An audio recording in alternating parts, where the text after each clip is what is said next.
వత్సవాయులు బహిరంగ ఆరోపణలు, 50,000 లంచం కోసం ఒత్తిడి, ఏసీబీ వల నుంచి తప్పించుకున్న ఎస్ఐపై తీవ్ర విమర్శలు.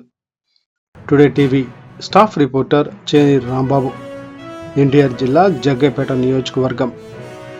వత్సవాయి గ్రామంలో చట్టాన్ని కాపాడాల్సిన పోలీస్ స్టేషన్లోనే లంచం వ్యవహారం నడిచిందనే ఆరోపణలు వత్సవాయిలో తీవ్ర కలకలం రేపుతున్నాయి.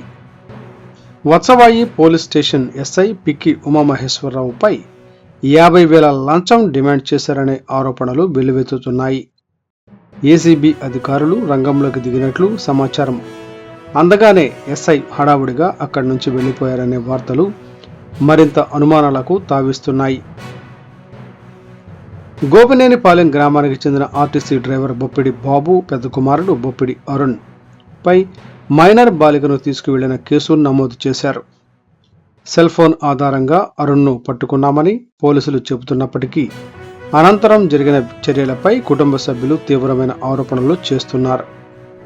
అరుణ్ను దాదాపు 1 నెల రోజుల పాటు ప్రతిరోజు ఉదయం నుంచి సాయంత్రం వరకు స్టేషన్లోనే ఉంచి మానసికంగా వేధించారని కుటుంబం ఆరోపిస్తోంది. అతని తమ్ముడు కిరణ్ కూడా పదే స్టేషన్కు పిలిపించి ఒత్తిడి తెచ్చినట్లు సమాచారం. కేసుతో ప్రత్యక్ష సంబంధం లేని 3 యువకులను కూడా వారం రోజుల పాటు స్టేషన్కు రప్పించి ఇబ్బందులకు గురి చేశారనే విమర్శలు వినిపిస్తున్నాయి.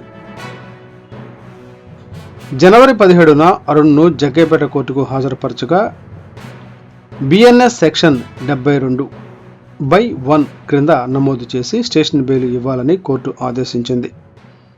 కోర్టు స్పష్టమైన ఆదేశాలు ఉన్నప్పటికీ 50,000 లంచం ఇస్తేనే ప్రక్రియ పూర్తి చేస్తామని ఎస్ఐ డిమాండ్ చేశారని బాధిత కుటుంబం ఆరోపిస్తోంది.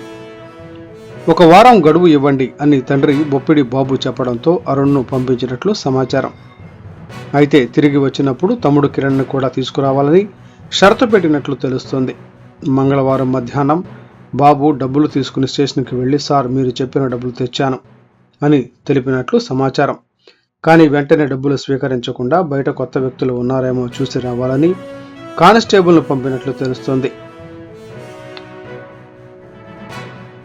స్టేషన్ పరిసరాల్లో అనుమానాస్పదంగా వ్యక్తులు కనిపించగానే ఎస్ఐ పరిస్థితిని అంచనా వేసి కుర్చీ నుంచి లేచి హడావిడిగా కారులో వెళ్లిపోయినట్లు సమాచారం. అనంతరం బాబును స్టేషన్ నుంచి దూరంగా తీసుకువెళ్లి మధ్యలో దింపినట్లు ఆరోపణలు ఉన్నాయి. ఏసీబీ అధికారులు వచ్చినట్లు సమాచారం ఉండగానే ఎస్ఐ స్టేషన్ను విడిచి వెళ్లిపోవడం అనుమానాలకు బలం చేకూరుస్తోంది. చట్టాన్ని అమలు చేయాల్సిన అధికారి లంచం ఆరోపణల నుంచి తప్పించుకోవడానికి ప్రయత్నించారనే చర్చలు జోరుగా సాగుతున్నాయి. ఈ ఘటనపై సమగ్ర దర్యాప్తు చేపట్టి నిజాలు వెలికి తీయాలని స్థానికులు, ప్రజా సంఘాలు డిమాండ్ చేస్తున్నాయి. ఉన్నతాధికారులు స్పందించి కఠిన చర్యలు తీసుకుంటారా అన్నది ఇప్పుడు కీలక ప్రశ్నగా మారింది. ముందు ₹1,00,000 అడిగారు. ₹1,00,000 అడిగితే మీరు మీద కేసు లేకుండా చేస్తాం అది అని అన్నారు. తర్వాత నేను అత్తగారులండి 50,000 సరే 50,000 లంచ్ చేస్తలేండి అన్నాను. సరే 50,000 ఎస్ఐ గారు చెప్పిండు అని కొండ కానిస్టేబుల్ నన్ను అడిగిండు. సరే అని ఒప్పుకున్నా. వత్సవాయి ఎస్ఐ గారు వయసు రీతిలో చూడకుండా ఎంప్లాయీని చూడకుండా కూడా నన్ను కూడా 2 సార్లు కొట్టిండు. డబ్బులు తీసుకొని వెళ్ళి ఎస్ఐ గారు సార్ నేను డబ్బులు తీసుకొచ్చానండి అని చెప్పాను ఎస్ఐ గారికి. ఈలోలో కొండ అనే కానిస్టేబుల్ బయటికి తీసుకొచ్చి నన్ను ఏరే రూట్కి తీసుకుపోయిండు. మళ్ళీ వెనక్కి తీసుకొచ్చిండు. ఆ అమౌంట్ తీసుకోకుండా నన్ను మార్గ మధ్యలో పెట్టి వెళ్ళిపోయారు. నేను ఇంటికి వచ్చేసి ఎస్ఐ కొండ కానిస్టేబుల్ అప్పచెప్పిండు. ఆ డబ్బులు ఏరే వాళ్ళకి ఇవ్వాలి ఇద్దుగానిపా అని చెప్పి నన్ను తీసుకెళ్ళి నన్ను మార్గ మధ్యలో పెట్టి వాళ్ళకి ఏదో ఇన్ఫర్మేషన్ తెలిసిందని నన్ను వదిలేసి వెళ్ళిపోయారు. నా ఫోన్ తీసుకొని 40 రోజులు అవుతున్నా ఫోన్ ఇవ్వలేదు. ఆ టికెట్ బుక్ చేసుకున్న వాళ్ళు ఫోన్ చేస్తారు. ఆ సెల్ ఏమో స్విచ్ ఆఫ్ వస్తుంది. దాని గురించి టార్చర్ ఎక్కువైంది. మరి దీని మీద పై అధికారులకి చెప్తున్నాను కాబట్టి నాకు విచారణ చేసి నాకు